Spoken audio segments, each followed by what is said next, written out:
Thank you for that, Clau. Welcome to this training. We're really, really pleased and privileged to have Ana Carolina Amaral with us, who is a journalist and will walk us through sort of, as was said earlier in the training, a recipe of what we should be thinking about, and alongside the clothes that we're packing to COP, how can we best prep ourselves to take best advantage of this very big and noisy meeting that we're all going to do the work that I think we really want to do, which is to forefront the stories of people and solutions and communities to the climate crisis, to ensure climate justice. That's often very difficult to find the space to do that at a COP. But COP also presents an immense opportunity to really drive narrative change. And so this is not an attempt to cover everything. This is a short session to give you some insights into how we can think about utilizing the press and media while we're in the space of the COP together for the next 2 weeks, and then hopefully have some tools that we can use going forward to really drive a shared narrative of what a feminist collective vision for climate justice looks like. So with that, I'm going to pass over to you and Ana Carolina, and to walk us through today. Thank you so much. Thank you, Bridget. Obrigada, gente. Eu estou muito feliz de participar com vocês nesse treinamento de mídia, porque junta as três coisas às quais eu me dedico há muito tempo, né? Que é comunicação, clima e gênero. E de manhã eu fiz um trocadilho na sessão em inglês, que não funciona em português, então tive que fazer um título mais sério dessa vez, que é o Como Virar Notícia. Mas de manhã eu não resisti em fazer um Breaking News, porque eu quero propor uma visão de que as notícias elas não só eclodem, né, como coisas urgentes, mas elas também podem ser construídas, podem ser elaboradas, como uma receita mesmo, em que a gente vai combinando os ingredientes certos e a forma certa de criar um relacionamento com a imprensa. Então, aqui eu vou passar um pouco desses ingredientes, dessas dicas, né, para o preparo dessa notícia. Me apresentar um pouquinho aqui. Eu trabalho desde criancinha como repórter de clima e meio ambiente. Eu comecei a trabalhar com essa pauta quando estava na escola ainda, e desde que eu me formei em jornalismo, eu tenho em todos os trabalhos trabalhado com meio ambiente e clima. Estou cobrindo as conferências do clima da ONU desde 2015, desde o Acordo de Paris, e fiz um mestrado em Ciências Holísticas no Schumacher College, que me trouxe muito dessa visão que eu acho que o Edu traz muito também, né? Que é uma lente para ver o modelo de desenvolvimento de uma forma mais integrada, né? De forma que o social e o ambiental estão conectados, não apartados como a gente costuma ver convencionalmente. Em 2014 eu criei um site de reportagens, que é o Mulher e Sustentabilidade, que já buscava fazer essas conexões, e nesse ano eu criei a The Next Question, que é uma organização que busca outras narrativas para a questão climática e também uma diversidade de vozes com treinamentos e fóruns. Eu trouxe essa coleção de fotos para também dizer para vocês que a gente tem alguma coisa em comum no trabalho de reportagem e no trabalho das ONGs, dos ativistas, do lobby, né, dos advocates, que é esse trabalho de estar no campo, né, estar no território, estar com as comunidades, estar lá com o pé no chão, vendo essas transformações e os conflitos acontecerem, e num outro dia estar lá nas reuniões, nos corredores, entre diplomatas, né, entre pessoas que têm uma realidade muito diferente dessa, né, dos territórios, e tentar fazer essa conexão, essa tradução o tempo todo. E outra coisa que a gente tem em comum é que tanto a imprensa quanto as ONGs sofrem constantemente ataques, pressões, porque estão ali incomodando o poder, né? E então, a partir desses pontos em comum, eu queria convidá-las a olhar para a relação com a imprensa como uma relação de aliança. A gente muitas vezes tem um receio de compartilhar as coisas, né, com a imprensa por um risco real, né, de ser mal interpretado, da informação ser publicada de um jeito equivocado ou distorcido, né, você não conseguir passar a sua mensagem, mas essa é uma questão que a gente consegue trabalhar através do relacionamento com a imprensa e não evitando a imprensa. Então, o que eu vou passar com vocês aqui ao longo desse treinamento rápido é essa visão de como que a gente pode se tornar aliado da imprensa, partindo do pressuposto que a gente tem esse interesse em comum, que é o interesse público, né? A função social do jornalismo é revelar o que é de interesse público, né? Então, isso está muito aliado com o trabalho do terceiro setor, muito diferente, né, de empresas, de governos que têm boas razões, né, para se manter um tanto distante da empresa, da imprensa e preservar informações. No terceiro setor essa aliança ela é mais fácil de acontecer. Mas para ela acontecer, a gente precisa ter mais clareza de qual que é o trabalho do jornalista para a gente conseguir entender como que a gente se alia a ele. Então, a minha primeira mensagem é: não conte com pombos correio, porque eu vejo frequentemente essa expectativa desalinhada de fontes que esperam que vão me contar uma história e o meu trabalho vai ser, como um pombo correio, pegar essa história prontinha, do jeitinho que a pessoa me deu e publicar, né? Como se eu fosse uma publicadora de uma história que já está formada. E eu acho que hoje as mídias sociais cumprem esse papel muito bem, né?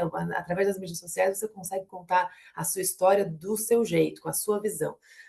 No jornalismo, a gente não consegue, como fonte, ter o controle da narrativa, né? Porque o trabalho do repórter é juntar o seu pedaço de informação com outras perspectivas, né? Com contrapontos, né? Com pontos de vista muitas vezes opostos ao seu. Então, eu coloquei essas pecinhas de quebra-cabeça no fundo dessa imagem, porque eu gosto de pensar o meu trabalho como repórter como um trabalho de montar um quebra-cabeça, né? Então, eu vou consultando várias fontes, né, entrevistas e dados, e vou montando esse quebra-cabeça para trazer para o leitor, para a minha audiência, uma ideia clara do que é que está acontecendo, qual que é a figura que se forma na realidade hoje. E eu entendo que tem um papel mais interessante para as fontes, especialmente do terceiro setor, cientistas, é, ativistas, pessoas que trabalham em pautas de interesse público. Eu acho que o papel mais interessante e poderoso que vocês podem ter é esse aliado da notícia, que nessa montagem do quebra-cabeça vai além de ser uma pecinha do quebra-cabeça. Então, você pode ser uma pecinha do quebra-cabeça e lá dar a sua aspa, né, dar lá a sua declaração, e ficar torcendo para ela sair bem posicionada lá no começo da matéria e não no final. Mas você pode fazer mais do que isso, que é criar um relacionamento de confiança com o repórter que te permite ajudá-lo a montar o quebra-cabeça. Então, assim, eu muitas vezes conto com fontes da minha confiança, que eu sei que são pessoas intelectualmente honestas e que estão preocupadas em mover a agenda e não só preocupadas em aparecer na matéria.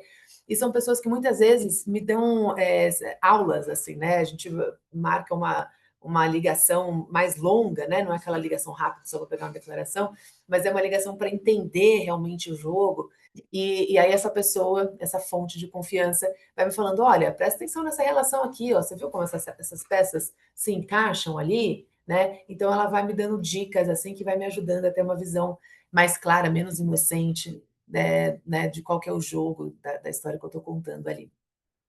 Então, esse é um convite para a gente olhar para a nossa agenda e não só para a mensagem, né? Então, qual que é a agenda que eu... Vou segurar um pouquinho isso aí. Qual que é a agenda que eu quero mover, né? Qual que é a pauta que eu quero que ande no debate público, que ganhe mais visibilidade, que ganhe desdobramentos, né? E aí, como é que a imprensa pode me ajudar nesse papel, né? De mover essa pauta? E aí, tendo em conta que a gente tem essas 3 missões principais no jornalismo, né. A primeira delas é filtrar. A gente está num mar de informação e de desinformação também, né, num mar de muita gente se comunicando, e o nosso primeiro papel como jornalista é filtrar o que que é notícia e o que que não é notícia, o que que é mais relevante, o que que é mais urgente, o que que merece ser publicado agora, o que que pode ficar para depois, o que que não vai, o que que não é nem jornalismo, né? Nossa segunda missão, eu acho que o cerne do nosso trabalho é esse, o mais importante de todos, é investigar e revelar o que está acontecendo, né? Então, não só pegar a informação pronta que vem da fonte, mas é cavar, é fazer mais perguntas, é consultar outras fontes, é trazer algo novo, né, que as pessoas não têm conhecimento ainda. E o terceiro, que também é muito importante na área do clima, né, que é traduzir, né, ter a capacidade de pegar uma pauta complexa, né, altamente técnica e conseguir traduzir isso para o público geral. Eu acho que, vocês tendo em mente que esses são os 3 principais desafios do jornalista, as 3 principais missões, vocês conseguem entender melhor onde são os pontos em que vocês, como autoridades no assunto, conseguem ajudar a gente a montar esse quebra-cabeça, né? Primeiro filtrando o que que é peça do quebra-cabeça, o que que não é, o que que é distração, o que que é enganação, né? E segundo, ajudando a revelar coisas que não estão no senso comum, né? Que não estão claras para o senso comum, para o público geral. E o traduzir, eu acho que aí é mais um trabalho que a gente faz sentando depois para fazer o texto mesmo. Mas nesses 2 primeiros, assim, eu vejo muita a ajuda das fontes. Bom, aí no trabalho de filtrar e revelar também, entram em jogo os critérios de noticiabilidade, né. Então, o que que quais são os critérios que a gente avalia para dizer se uma história, se um pitch, né, se a pauta que vocês sugerem vai ser publicada ou não? Primeiro se é uma coisa quente, se tem urgência, né, se é uma coisa que tem que ser agora. Eh e isso é um desafio enorme para a pauta climática, porque a crise climática, embora ela seja a coisa mais importante que está acontecendo na história humana, né, uma crise sem precedentes, em que muda tudo no mundo, ela vai acontecendo ao longo do tempo, ao longo do século, né? De forma que os desastres mais escandalosos e que renderiam as grandes manchetes, eles vão acontecendo ou em eventos extremos hoje, ou até o final do século, né? Como a elevação do nível do mar, por exemplo, acho que é um bom exemplo nesse sentido, né? Porque é uma coisa irreversível, né? E o jornal adora uma manchete com a palavra irreversível, porque é chocante e rende muito clique, mas até o final do século. Então, quando é que eu dou essa notícia da elevação do nível do mar, né? Então, isso tem umas pegadinhas assim nessa pauta quando a gente olha para os critérios do que é notícia, né? É, é por isso que as COPs são tão importantes, porque elas são um momento chave para a gente transformar coisas que aconteceram ao longo do ano em notícia, né? O momento que o mundo para por 2 semanas para falar de clima. O outro critério é a excepcionalidade. Eu tenho uma resistência enorme a esse critério, mas a gente precisa entender que essa é a forma como o jornalista pensa. A gente aprende isso na faculdade, usa muito nas redações, que é o fato o jornalista entende que o que acontece todo dia, o que é padrão, não é notícia, né? Tem aquele ditado assim: se o cachorro morde o homem, não é notícia. Agora, se o homem morde o cachorro, aí é notícia. Então a coisa tem que ser excepcional, fora do comum. É outro problema para a nossa pauta, porque as denúncias que a gente tem a fazer não são excepcionais, elas são o padrão, elas são o modelo vigente, né? Elas são o que se convencionou chamar de desenvolvimento. Então, é muito mais difícil para a gente vai precisar de muito dado, de muito estudo para conseguir trazer para a notícia as denúncias do sistema que a gente tem através de um olhar de gênero e um olhar ambientalista. E, e aí o outro critério é a camada política da pauta, né? Então, sempre que a gente consegue ir além da camada técnica e trazer o conflito político, trazer figuras proeminentes, né? Trazer líderes, pessoas que foram eleitas e mostrar a relação dessas pessoas, dessas figuras-chave de poder com aquela história, a gente consegue também alavancar a relevância da pauta. Outro critério é a proximidade, né? Quanto mais perto da audiência, mais a notícia tem valor, mais ela tem destaque. Outro aspecto importante é trazer histórias de pessoas, né? Rostos humanos, ou seja, histórias que não contam só coisas técnicas e cheias de número, como normalmente é a pauta climática, né? Então, um e-mail, né? For triple C, né? Não, a gente precisa aterrissar, né, na realidade das pessoas que estão refletindo esses dados.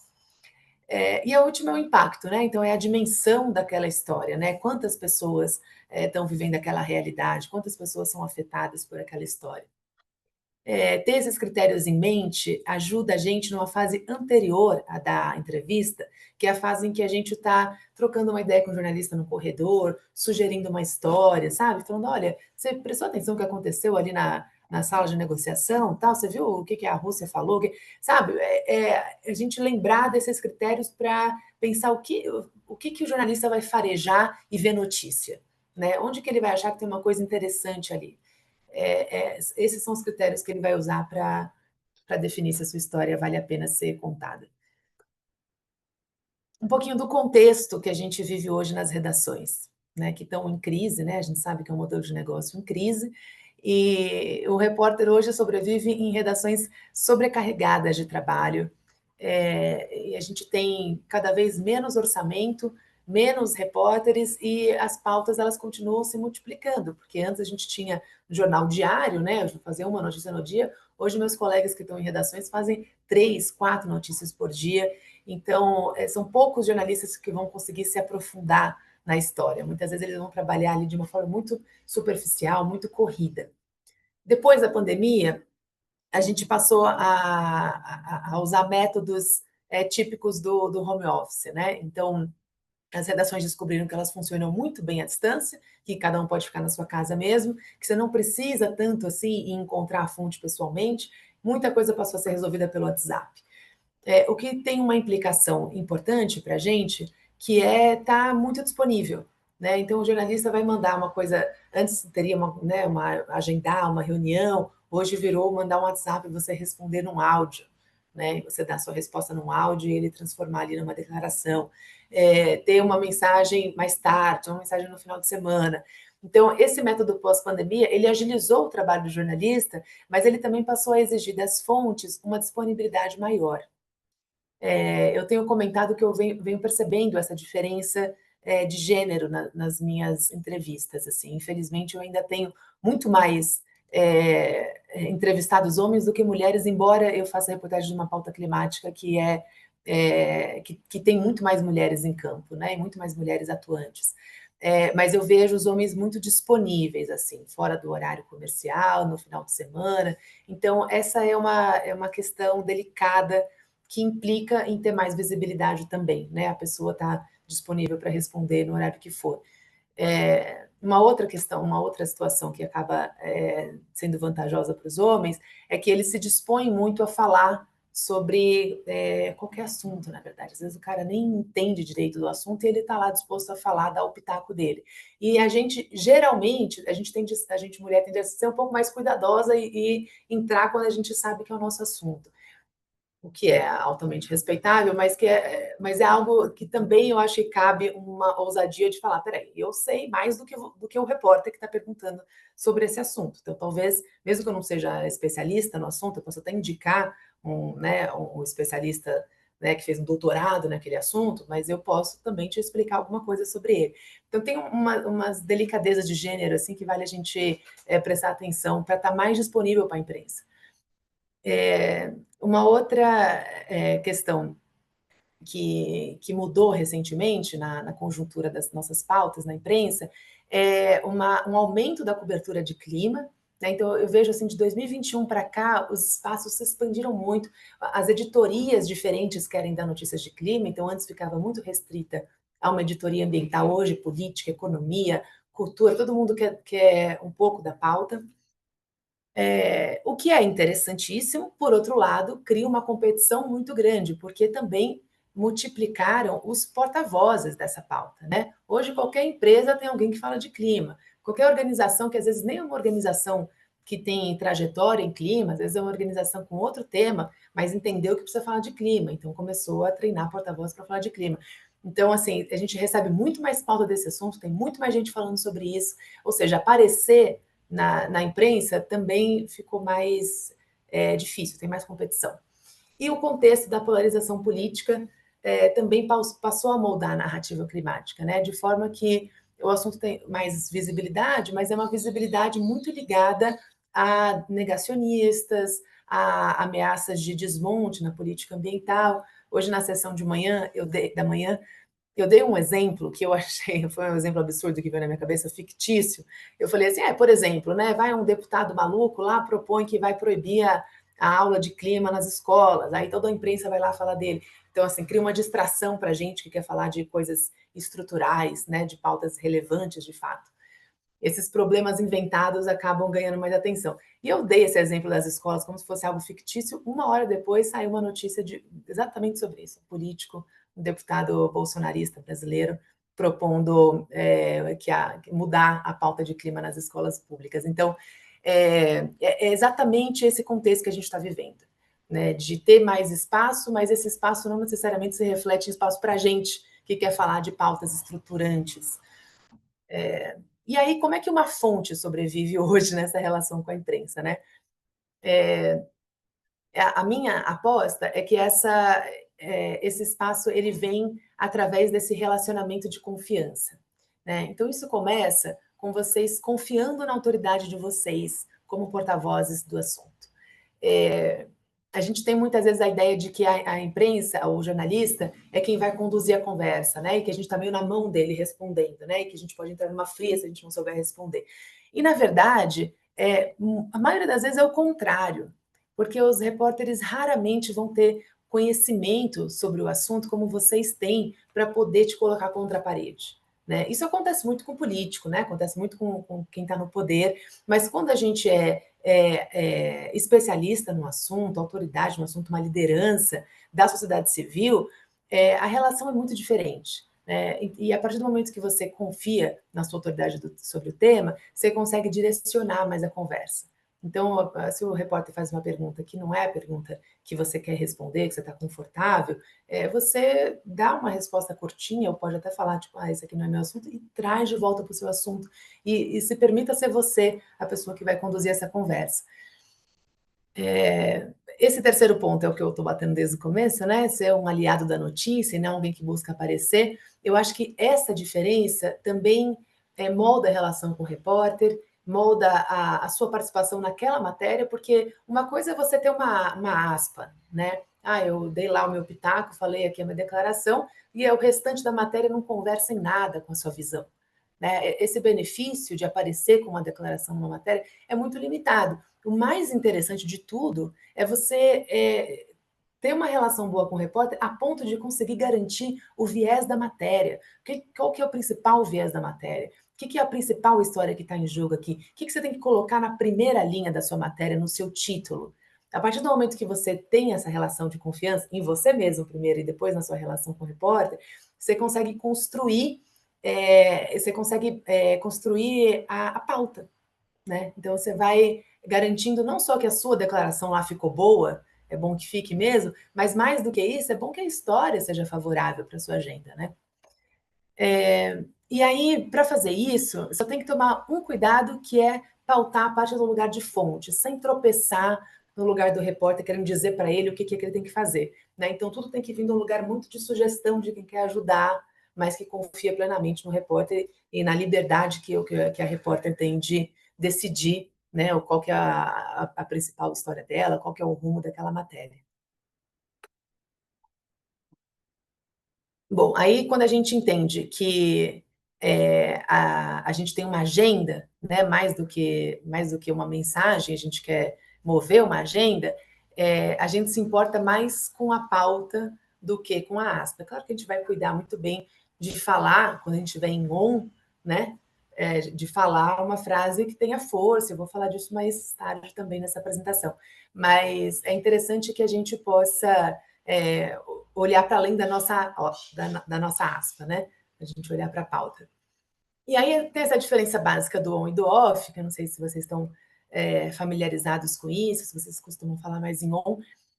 A gente costuma falar o off, né? Que é o momento que o repórter desliga o gravador para você contar assim o que é que realmente está acontecendo. Né? Me conta aí, e eu faço muito isso. Eu começo a conversa com as minhas fontes falando assim, vamos falar em off, e aí você me conta o que é realmente, o que está em jogo aqui, e aí depois, no final da entrevista, a gente negocia o que pode aparecer em on, o que fica em off. É como eu faço. Mas o meu convite é para que vocês negociem antes de começar a entrevista da forma que ficar mais confortável para vocês. Então, se for uma jornalista que vocês conhecem, confiam, e podem fazer essa forma, né, de falar em off para a pessoa ter uma ideia clara do que está acontecendo, é ótimo. Se não, vamos falar em on né, e aí você tem atenção para que tudo que sai da sua boca possa ser publicado, porque está tudo em on.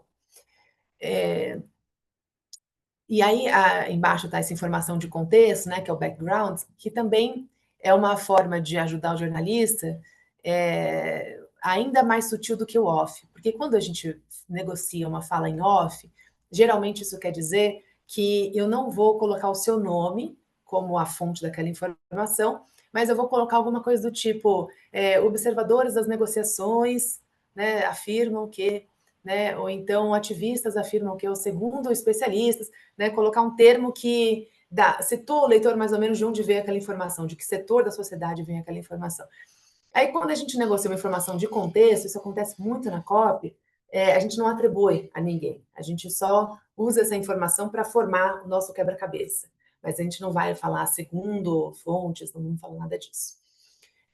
Na COP, eu vejo muito sendo usado por diplomatas. Às vezes a gente forma uns grupinhos, uma espécie de uma coletiva informal, uma coletiva em off, né? Um grupinho ali no cantinho da COP, para entender o que é que está pegando na negociação, né? Quem é que está contra quem. E aí os diplomatas geralmente vão falar isso para a gente. Ó, isso aqui é tudo background, hein? Não é para citar ninguém. Então, são recursos que vocês podem usar também quando sentirem que é importante passar uma informação, mas que não é seguro para vocês estarem expostas ali, ou não é conveniente estar exposta naquela informação. E aí, uma última observação é o timing, né? Que ele é muito diferente quando a matéria é quente ou quando a matéria é fria. Quando a gente está nessas matérias quentes e COP é só matéria quente, né? A maior parte do tempo, a gente precisa estar muito mais disponível, né, para bater uma bola rápida com o repórter e negociar rapidamente como é que isso vai entrar e tal. E na matéria mais fria, a gente consegue trabalhar isso com mais tempo, né, e fazer uma ligação, duas, mandar material depois. Então, tem essa diferença de time. Aí, saindo da agenda, indo para a mensagem, quando a gente está olhando para a nossa aspa, o que é importante a gente ter em mente para garantir que a nossa declaração vai sair bem, né? Vai sair uma mensagem plena, bem localizada na matéria. É um equilíbrio entre ter uma mensagem poderosa, impactante, e ter uma mensagem específica. Porque muitas vezes a gente quer mostrar o quanto a nossa pauta é relevante, o quanto a nossa pauta está em tudo, o quanto ela muda tudo no mundo, porque a gente sabe que muda e que está realmente ligada a todos os aspectos da vida humana. Então, para dar essa dimensão, a gente acaba sendo muito genérico. E aí a gente está falando sobre tudo, ao mesmo tempo não está falando sobre nada. Então, para equilibrar essa mensagem poderosa, ela precisa ser específica, ela precisa trazer um exemplo concreto. Então, o que eu recomendo aqui é uma tarefinha de casa para vocês chegarem na COP com uma lista de coisas que vão compor a sua mensagem. Primeiro é um fato, né, uma história, uma consequência real para as pessoas, uma perspectiva de solução e uma demanda clara, de preferência uma demanda ligada à COP 30, né? O que precisaria sair da COP que afetaria essa realidade aqui.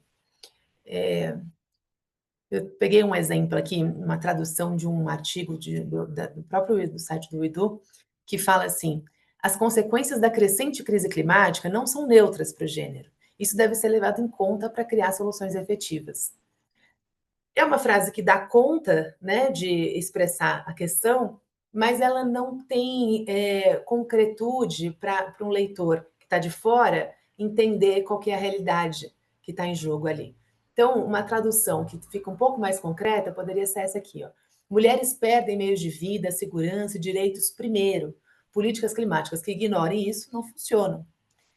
E aí eu trouxe um exemplo de uma declaração de uma liderança indígena que me falou isso numa negociação da CBD, da Convenção de Biodiversidade da ONU, e eu achei essa frase tão clara que ela acabou virando a manchete, que foi essa: primeiro fomos expulsos pelo carvão, depois pela energia eólica, diz líder indígena na ONU. Então, essa frase tão simples, curta o suficiente para caber num título de jornal, ela mostra um aspecto da justiça climática que a gente precisaria assim, de alguns parágrafos, né, para explicar numa dimensão teórica, política, o que é que está em jogo aqui. Mas ele foi tão concreto, né, assim, você consegue ver a cena, né? É uma comunidade sendo expulsa pelo carvão, a mesma comunidade, né, ou enfim, o mesmo território, depois sofrendo com a chegada da energia eólica. Então, é esse tipo de tradução que a gente precisa na pauta de gênero e de clima, né? É trazer para o chão, né? Para a realidade dos territórios. E aí, tem alguns ajustes na nossa mensagem conforme o meio que a gente vai aparecer, né? Para a televisão, uma coisa mais curta, objetiva, visual, uma mensagem central, um exemplo, né? Você tem que ter uma coisa mais estreita, mais focada. E tenha em mente que a sua aparição ela pode ser tão curta quanto esse intervalo de 6 a 10 segundos no ar. Claro que pode ser mais também, mas às vezes tem 30 segundos, 40 segundos até. Mas geralmente é um cortinho, e está cada vez mais acelerado os cortes, né? Então, geralmente é um cortinho assim de uma frase muito específica. Então é bom ter em mente umas frases curtas que dizem tudo de uma forma sintética. Porque se você precisar priorizar uma mensagem, você sabe que aquela eles não vão conseguir deixar de fora, porque está muito boa, sabe? Está muito certeira. Então é legal ter isso em mente. Evitar listas, né? Quando a gente começa assim, olha, o que precisa acontecer na COP é primeiro financiamento. Isso, e aí isso vai longe, aí o editor depois não consegue achar o corte, porque você começou uma lista, né? Como é que ele vai pegar só um item? Então, evitar listas e evitar termos técnicos, siglas, né? Nos outros meios, a gente consegue falar a sigla e depois explicar o que é a sigla. Em TV, nem adianta. E falar como é vídeo, né? Falar com energia, com confiança, traduzir o entusiasmo e a relevância que você dá para aquele assunto também na sua forma de falar. Eu trabalhei em TV uns anos atrás, e é muito triste quando a gente pega um baita especialista num assunto e não consegue deixar um tempo razoável no ar, porque a pessoa fala assim de uma forma apática, né? E neutra, e não transmite o interesse que ele tem, né? O que ela tem no assunto. Em rádio ou em podcast, toda essa energia e confiança vai para a sua voz, né? Então, a sua voz é que vai carregar a emoção, carregar a urgência. E outra coisa importante na rádio é descrever as cenas, né? Quando a gente está escutando, a gente está sempre imaginando ali. Então, usar imagens concretas ajuda muito, né? Falar na zona rural, é a mulher que fica, a mulher que vai carregar o balde de água, né, por distâncias maiores, né? Trazer essas realidades assim que a gente consegue ver claramente a cena. No impresso no online, que é o meu meio favorito, é onde eu estou há mais tempo, justamente por isso, a gente tem mais espaço para nuance. Então, a gente consegue trazer um nível de abstração maior, então, falar das negociações super técnicas da COP, né, trazer mais números, trazer uma coisa mais complexa que na rádio e na TV fica chato, né, quando a gente abusa muito disso. E no impresso, no online, a gente tem mais espaço para esses dados. Então, nessas relações com fontes da imprensa escrita, a gente consegue apostar mais nessas informações mais técnicas, científicas, com mais dados, mais abstrações também. Não depende tanto do visual e nem do emocional. E na mídia internacional, é só lembrar, né, de traduzir as realidades locais. Então, se vocês estiverem preparando para levar para a COP mensagens das suas regiões, dos seus territórios, só lembra de como é que eu traduzo isso, né? Como é que eu traduzo ribeirinhos, né? Pensando que a gente vai falar com pessoas que não fazem ideia de qual que é a nossa realidade na nossa região. E sempre que trouxer essas histórias, conectar com as consequências globais e conectar, se possível, com as negociações da COP30, né? Por que isso é importante? Por que é importante contar a minha história na COP, no momento da COP? Né? Que eu vejo muito isso também na cobertura de COP. Um monte de história interessante que me chega assim, nos corredores, mas eu vim aqui cobrir a COP, eu vou contar uma história que eu posso contar em março. Por que eu vou contar em novembro essa história? Né? O que está em jogo aqui que afeta essa realidade que eu estou conhecendo agora com essa entrevistada? E aí aqui eu vou dar para vocês um roteirinho do que fazer antes, durante e depois da entrevista. Antes, vamos lembrar, tem um tipo aí, lembrar quais são as minhas 2 ou 3 mensagens centrais, né?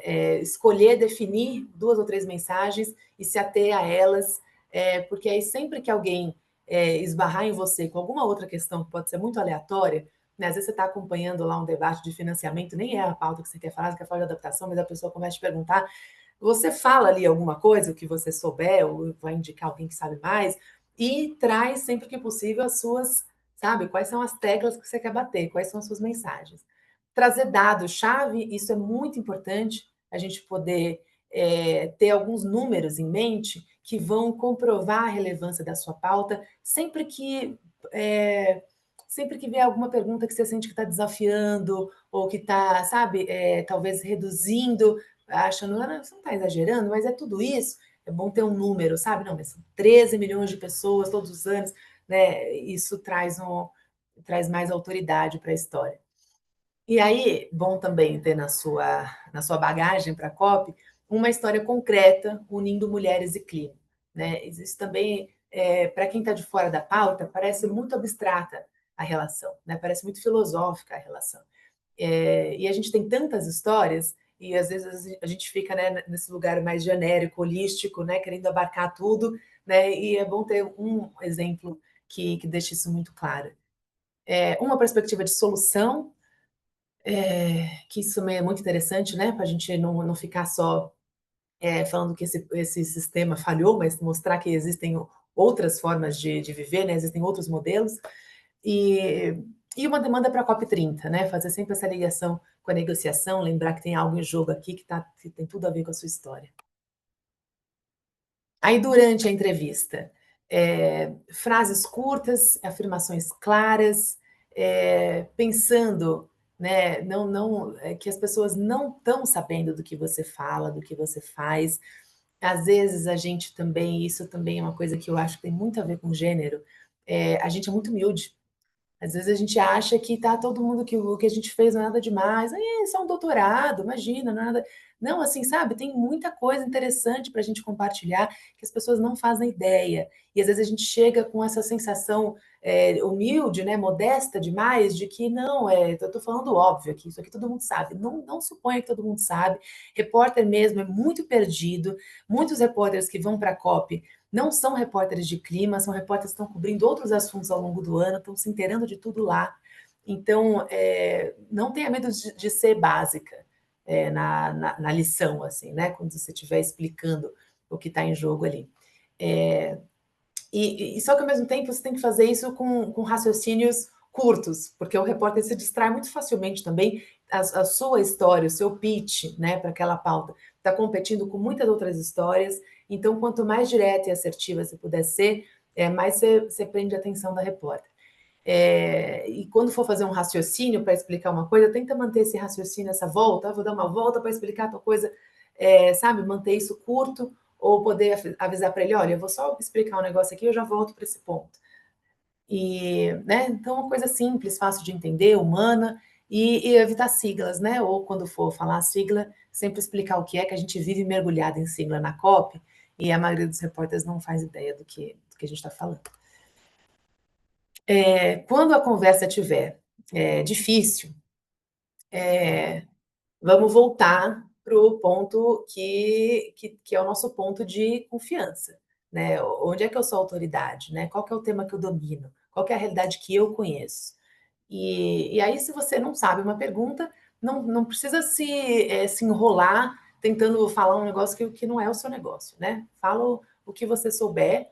E às vezes a gente dá uma explicação básica sobre um assunto, mesmo sem ser especialista, e aquilo já ajuda, né? Então você pode falar. Eu às vezes acho interessante essa opção, assim, de, olha, eu não sou especialista nesse assunto, o que eu entendo é que tal coisa é assim e assado, mas se você quiser se aprofundar, eu te indico um especialista, eu posso perguntar num grupo quem é que fala disso, tal, né? Mas aí você deixa claro até onde você sabe, né? E tudo bem você não saber do assunto, você volta, né? Fala, esse assunto eu não domino, mas o que eu acho importante você saber é que 13 milhões de pessoas, aí você volta, né, para sua mensagem principal, com os dados que você trouxe na sua bagagem, com as consequências da vida real, com a demanda para a COP.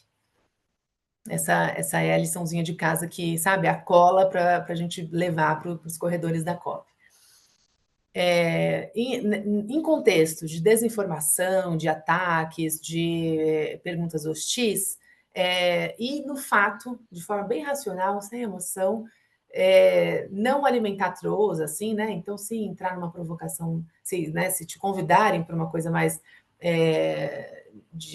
enfim, de ataque, assim, não entrar, não morder essa isca. Se tem uma coisa errada, uma implicação equivocada numa pergunta, corrigir com clareza e mantendo um respeito, porque às vezes os repórteres usam umas perguntas provocativas e que podem soar muito inadequadas, e nem sempre é porque aquele repórter pensa daquela forma. Muitas vezes é porque ele escuta isso sendo falado nas mídias sociais de tal forma, mas tem um monte de negacionista que acha isso uma besteira. Mas a pauta de gênero ela não cria uma distração, sabe? Então ele vai ecoar o que ele vê de repercussão em mídia social, em grupo de negacionistas, em políticos de extrema direita, que a gente tem, né, que estão cada vez mais presentes nessa pauta climática e na de gênero também.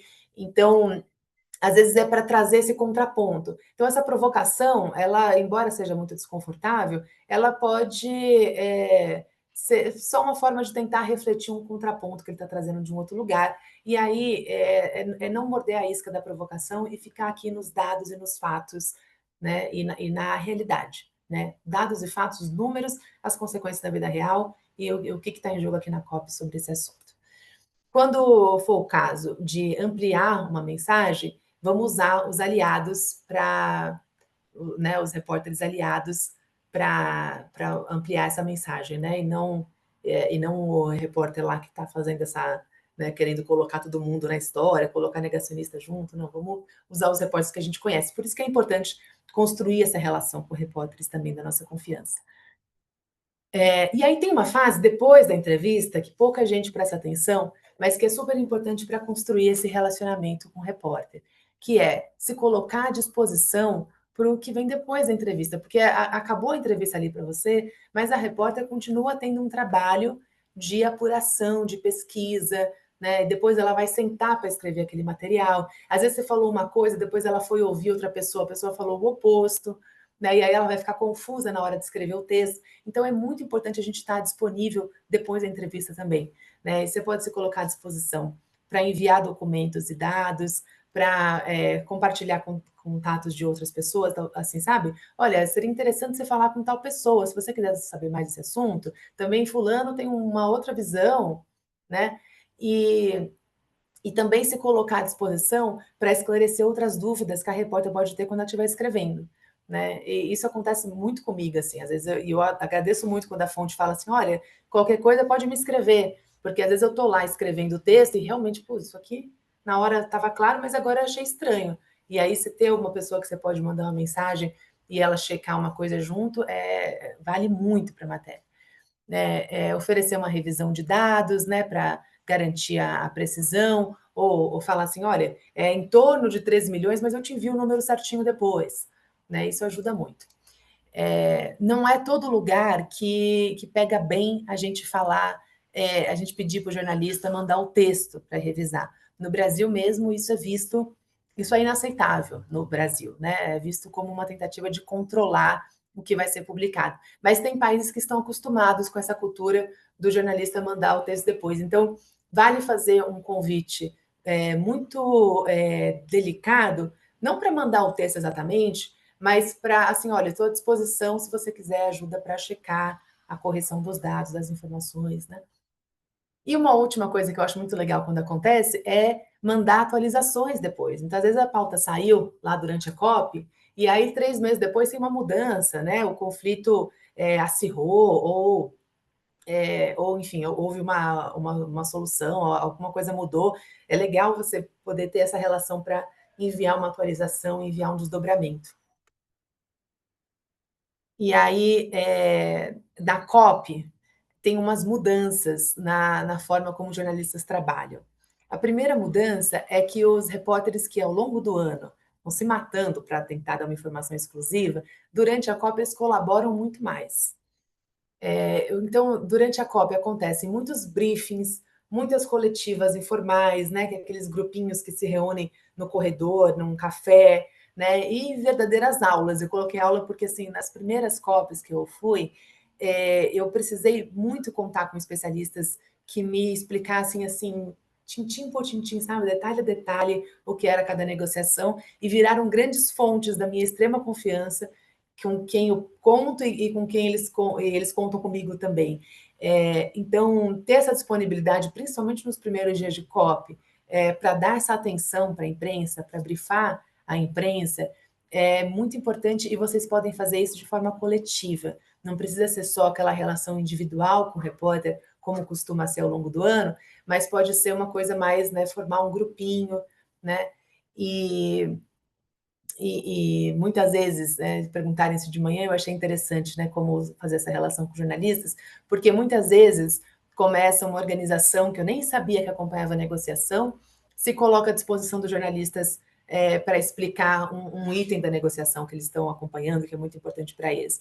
E aí, no primeiro dia que vai acontecer esse grupinho, não sei se vocês estão acostumadas com isso, né? Junto o grupo, alguém manda lá no WhatsApp, olha, 6 horas em frente ao café, vai ter um, vai ter um grupinho ali da conservação internacional.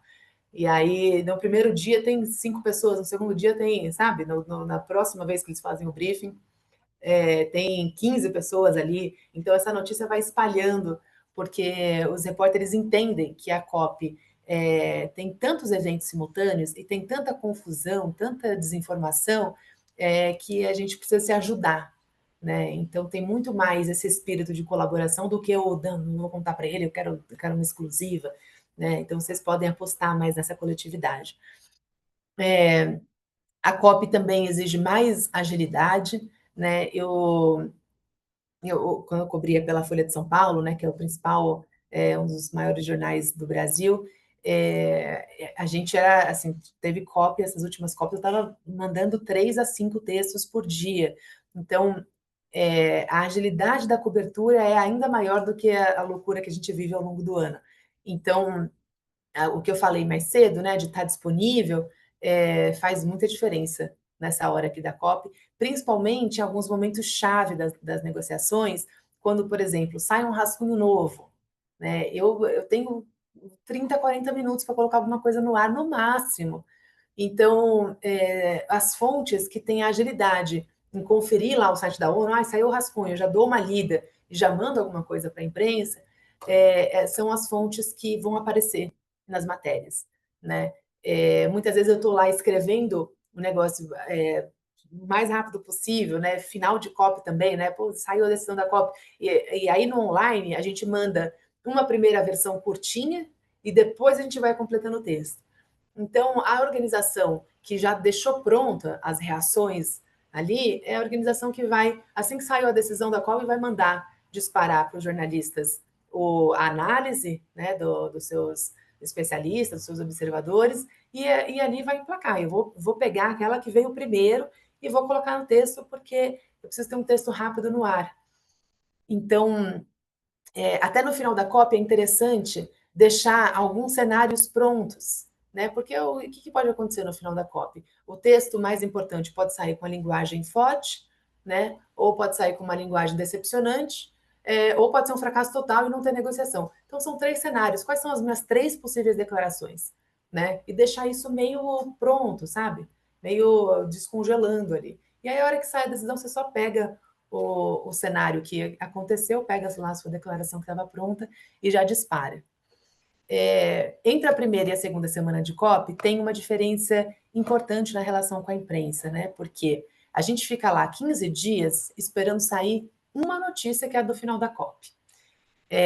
A maior parte dos jornalistas não tem preparo e planejamento para saber o que eles vão fazer ao longo de 2 semanas lá. Então, durante a primeira semana, especialmente quando a gente tem as negociações no nível técnico, é precioso aproveitar esse tempo para sugerir outras pautas. Né? Eu já tive muitas COPs em que eu dei notícias de estudos que eu jamais conseguiria dar atenção para eles na segunda semana, mas na primeira eu consigo parar para ver um estudo que está sendo lançado, né? Entrevistar uma liderança que tem uma história de um território que está ligado com o assunto da COP. E aí, na segunda semana, a coisa muda de cenário, porque a gente entra naquela loucura de negociação na fase política, né? Com muita consulta informal. Então, a gente não pode mais contar com vocês, com os observadores que estão lá dentro das reuniões, né? Porque vocês conseguem participar das negociações formais. Daí começa a entrar aquele monte de negociação informal, a gente fica perdido ali nos corredores, tentando achar farejar, né, o que está acontecendo, qual que é a direção daquele movimento. Então, fica muito focado na negociação.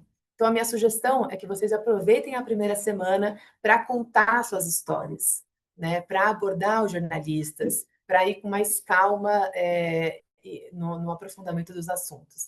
E na segunda semana, ficar mais disponível para essa loucura dos rascunhos mesmo, né, do finzinho de negociação e dessas pequenas mudanças no texto de um rascunho para o outro.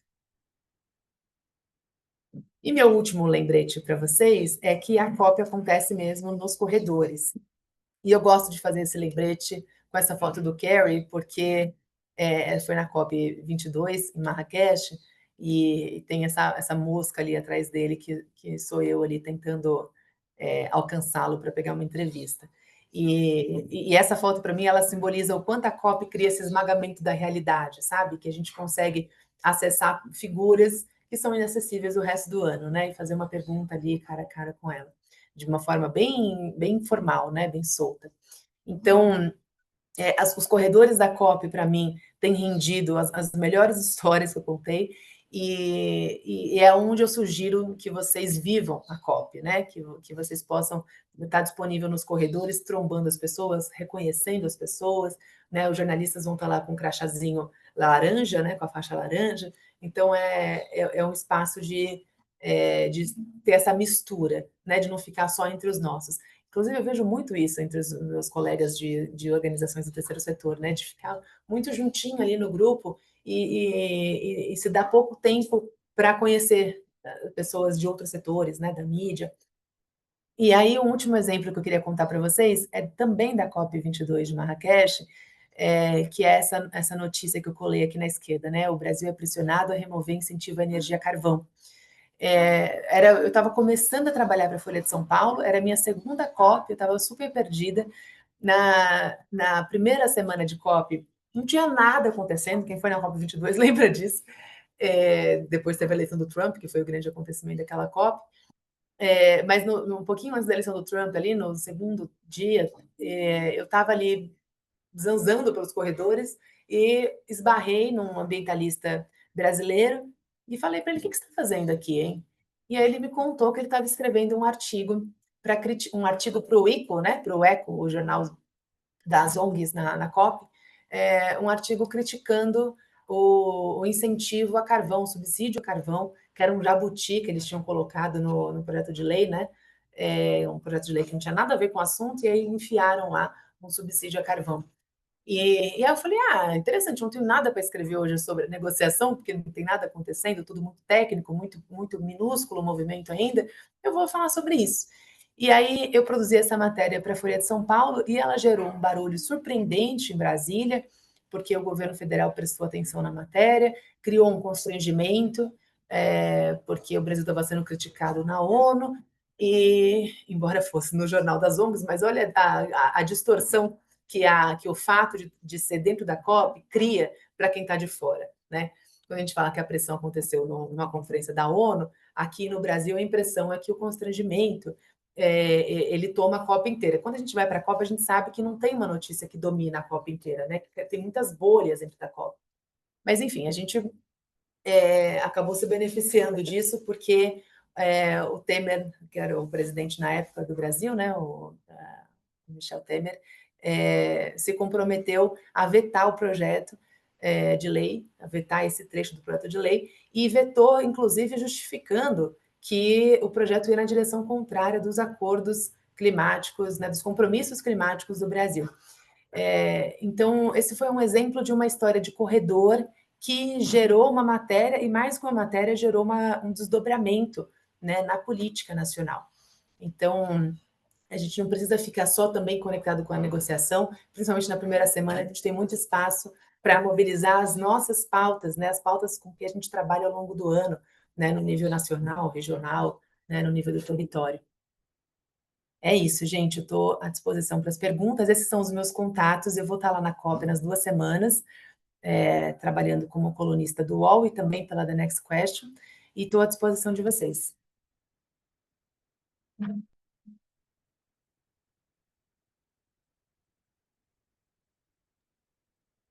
Thank you so much, Ana Carolina. And yeah, I mean, I think we had this session in the morning as well, and it was so interesting to hear from you, like really what it is to be a reporter at COP and like what it means to like engage meaningfully, and also like us as activists, as advocates in this space, it is like essential that we know how to do this strategically, because that is the only way that we're actually going to get the message across, that we're going to be able to be like effective in our advocacy. So we really appreciate your time here today. Any questions from the broader group that anybody has regarding anything that Ana Carolina today has touched on, or like how to engage from your specific work stream or with your specific advocacy on the different pieces of COP? And please feel free to raise your hand.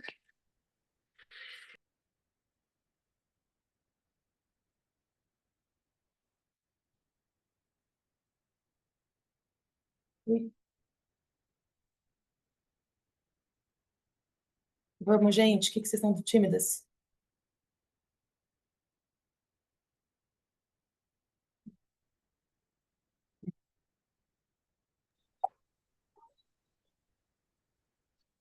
Bueno, puedo hacer una pregunta, digo un poco, Carolina estuvo planteando esto de como focalizar en el tema de los mensajes fuertes y volver ahí, no algo tan extenso. Por ahí, mi nombre es Verónica Luna y yo soy de Argentina, y me pasa que muchas veces cuando yo quiero exponer algo, me es difícil controlar como la impotencia que me da que mi gobierno niegue las cuestiones de cambio climático, como que niegue las consecuencias que el cambio climático tiene de género. Tenemos casi vetado hablar sobre género y todo lo demás. Entonces, un poco es más que las formas que me parecieron bastante claras, concisas, y digo como esta que decías un poco como de la receta, que me parece súper práctico, es cómo manejar esa cosa como de impotencia que te genera.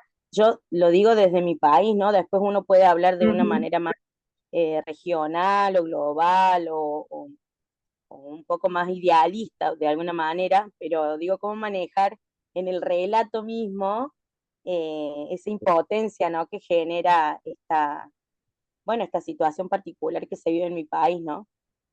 Un poco eso, era como más de Obrigada, Verônica. y eso, más que... Não tão particular, né? É uma tendência, infelizmente, né? O que eu posso te dizer é mais relacionada à experiência que eu tive aqui no Brasil, com o governo de extrema-direita, né, do Jair Bolsonaro, amigo do seu presidente aí. Claro. É um pouco, é até um pouco controversa a visão que eu tenho sobre esse período bolsonarista, porque eu não quero soar sarcástica com o que eu estou dizendo, porque foi um período muito difícil, mas a gente conseguiu alavancar a atenção que as pessoas deram para a pauta ambiental durante esse período. Então, eu acho que, assim, embora, é claro que isso não é desejável, né, que a gente ganhe atenção através de desastres políticos ou climáticos, né?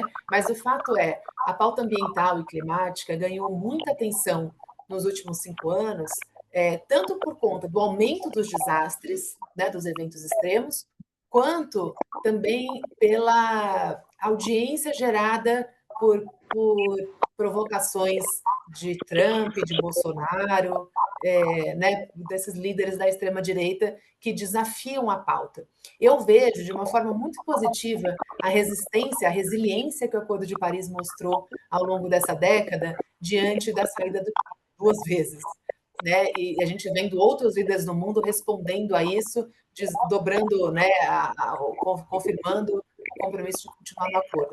No Brasil, eu vi uma coisa parecida acontecer no governo Bolsonaro, porque quanto mais ele provocava na direção antiambiental, né, ele tentava negar o clima, sair do Acordo de Paris, não conseguiu sair, mais ele encontrou resistência da sociedade civil.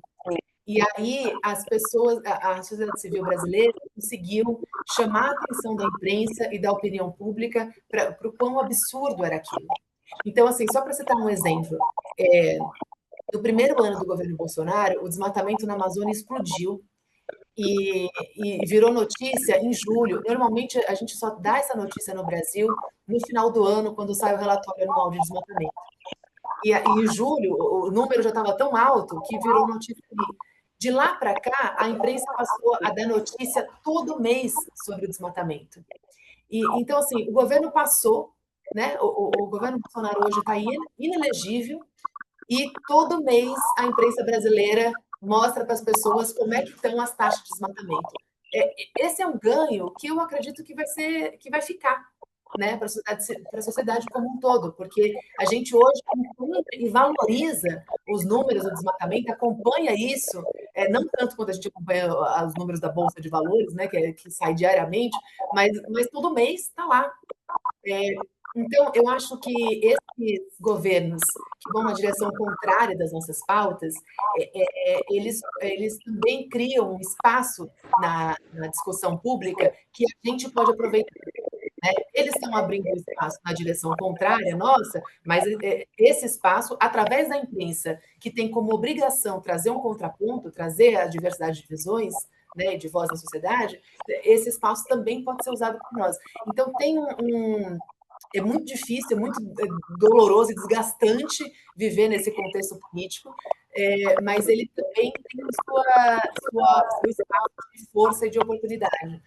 E talvez a gente consiga, nesses governos, dar atenção para pautas que um governo que se diz cúmplice da pauta, né, com muito do gosto, não consegue dar. Né? Então, às vezes, ter um inimigo claro, né, um inimigo que se declara mesmo inimigo, que foi o nosso caso aqui, eu acho que é o seu caso também, né, que fala com todas as letras que está contrário à pauta, também abre espaço na imprensa para responder a isso. Né? Então, eu acho que essa é a potência, é poder responder isso, é poder trazer sabe, a realidade, os dados, o conhecimento que você tem para não deixar que esses absurdos sejam normalizados.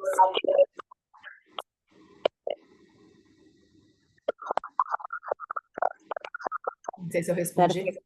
Muchas gracias. Sí, totalmente, gracias. Gracias, Verónica. ¿Alguien más?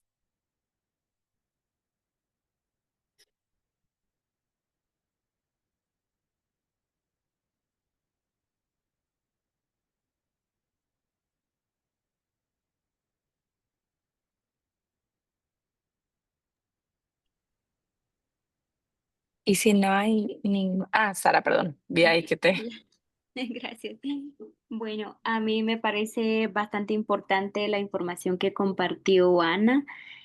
Principalmente pues me llama mucho la atención de cómo podemos como generar mensajes cortos, claros, cómo podemos también llevar como estadísticas o también ejemplos en concreto. Creo que eso pues nos ayuda muchísimo un poco para trasladar también la mirada hacia las acciones locales, hacia las acciones también que se realizan desde diferentes ámbitos.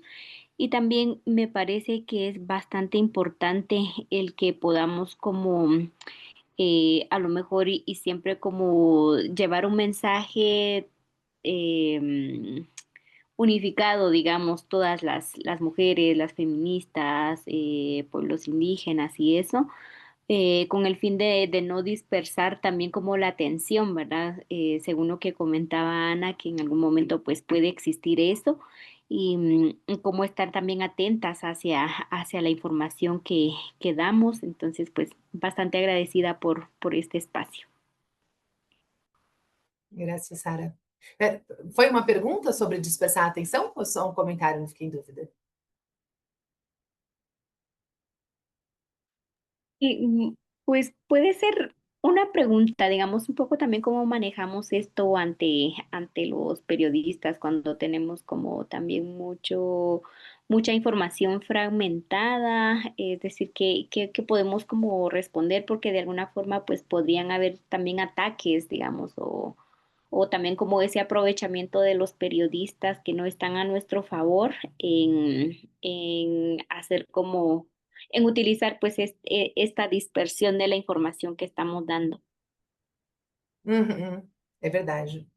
Isso é bem desafiador mesmo. É, eu acho que a gente pode dividir essa estratégia em dois contextos. Então, tem um contexto em que você está lidando com um repórter que você não tem uma confiança no que vai sair dali, e ali eu ficaria, se for esse o caso, aí eu recomendaria ficar dentro de um roteiro de segurança, né? Então, falar em on, né? Então, pode gravar tudo que eu vou falar, pode publicar tudo que eu vou falar, não dá informação que você não esteja confiante para que essa informação saia no seu nome.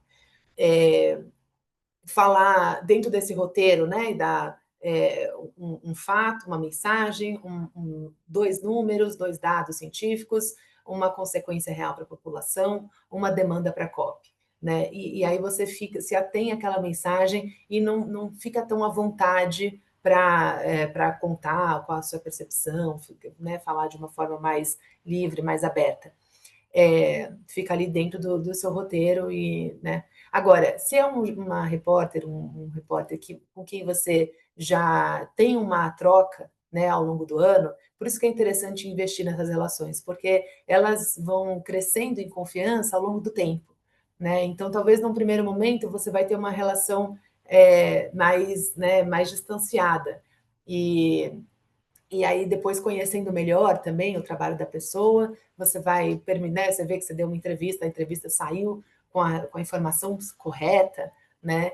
Aí você vai percebendo que você pode confiar no jornalista, e aí você consegue criar essa relação até para responder a ataques em outros veículos.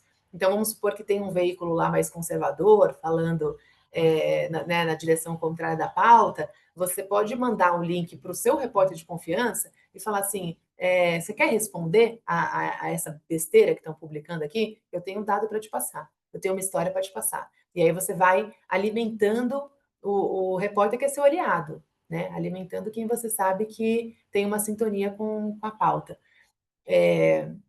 Mas com quem não tem, não vamos tentar, assim, eu tentei, tá? Eu estou falando por experiência muito própria, porque eu tentei, durante o governo Bolsonaro, dialogar com veículos enfim, com mídias que tinham um viés totalmente alinhado do governo, e eu percebi que o desgaste é muito grande, enfim, o que vale a pena é a gente ter os nossos aliados na imprensa para compartilhar essa mensagem, porque você não consegue ter uma relação de confiança para construir a sua mensagem em espaços hostis. Agora, quando tem um jornalista na COP, né, que você tem uma oportunidade ali de marcar uma entrevista com ele, aí é bom dar uma pesquisada rápida, né? Quem que é o repórter, põe no Google o nome dele, tenta ver um material que ele já fez, que aí você já percebe um pouco qual que é a linha, né, sobre o que ele escreve geralmente, e aí você consegue já chegar na entrevista mapeando mais ou menos o quanto você pode compartilhar, né? Outra coisa que acontece muitas vezes é que o repórter não tem tanta informação sobre o assunto. Muito repórter que começou a cobrir clima, veio de economia, por exemplo, e começou a cobrir clima, começa cobrindo com aquelas perguntas que eu chamo de perguntas erradas, né? Pô, mas não vai atrapalhar o desenvolvimento? Esse tipo de pergunta. Mas é ignorância, né? Não é maldade, é ignorância muitas vezes. Então, se você tiver a chance também de sentar com um repórter que acabou de chegar na pauta e que pode publicar muita coisa errada por ignorância, e ter uma conversa, assim, que é o que eu chamei de aula, né? Ter aquela conversa que, olha, isso aqui é off, né? Não é para gravar, é só para você entender realmente o que está em jogo aqui. Né? Aí você consegue já cativar, né, a confiança e construindo essa relação com o repórter desde o comecinho da cobertura dele.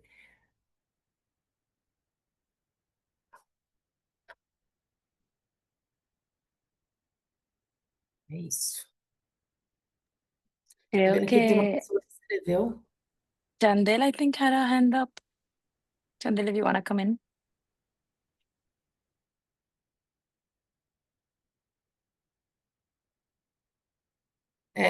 Eu estou lendo aqui uma mensagem que veio no chat. Trabalho em comunicação, fiz muito mais claro, confirmou coisas que eu percebia. Você poderia compartilhar o contato. Eu coloquei no último slide, eu vou escrever aqui no chat também os meus contatos. Lista pública de jornalistas credenciados,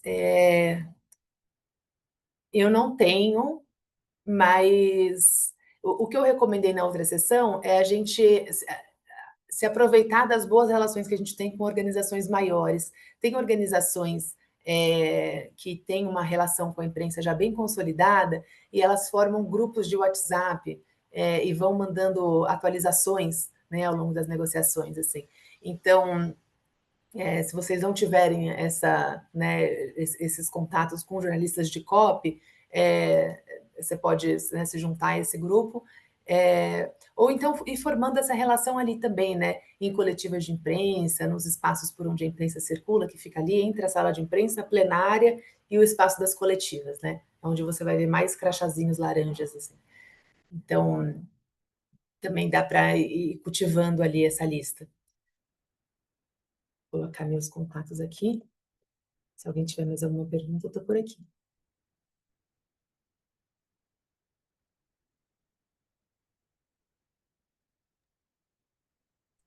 Perfecto. Igual yo creo que compartiremos entonces recursos de esta llamada, igual así la información de Ana Carolina, y gracias por poner la información en el WhatsApp, del WhatsApp ahí también. Y sí, nada, voy a cambiar a inglés. Thank you so much for your time today. It really was a pleasure having you all. Thank you for the interpreters as well for being here. And yeah, this is again like part of the collective effort that we're like more intentional and more targeted in our media outreach, as we have a very important negotiation this year regarding the gender action plan, but across all different negotiation streams, this is like a very powerful tool and advocacy point for us to build upon. So yeah, with that, we can return 10 minutes of your time. Thank you so much, everybody, for the lovely day. Y gracias de nuevo, Ana Carolina. Y nada. Thank you all. Have a lovely rest of the Thank day. you. Obrigada, gente. Obrigada.